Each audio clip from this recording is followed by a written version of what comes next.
कैसे हो सकता है? फल प्राप्ति की इच्छा तो हर कोई करता है। परंतु क्या इच्छा करने से मनुष्य को फल की प्राप्ति होती है? नहीं अर्जुन, क्योंकि फल तो प्रारब्ध के हाथ में है। और जो भी मनुष्य फल प्राप्ति की इच्छा करता है, उसका मन फल के बारे में सोचकर अपने कर्म और कर्तव्य से विचलित हो जाता है और उसे वो फल प्राप्त नहीं होता जिसकी उसने इच्छा की थी। पार्थ, मनुष्य केवल कर्म कर सकता है, फल कदापि मनुष्य के अधीन नहीं है। केशव, यदि फल की प्राप्ति मनुष्य या उसके कर्म के अधीन नहीं है, तो कर्म ही क्यों करे? क्योंकि मनुष्य का धर्म है अपने कर्तव्य का पालन करना।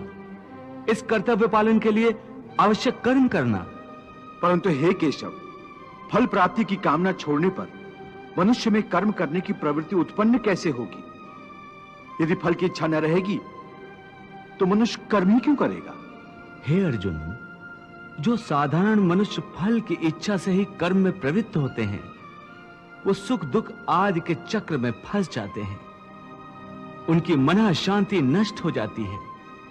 हर पल, हर समय फल प्राप्ति के विचार से उनकी निद्रा उड़ जाती है।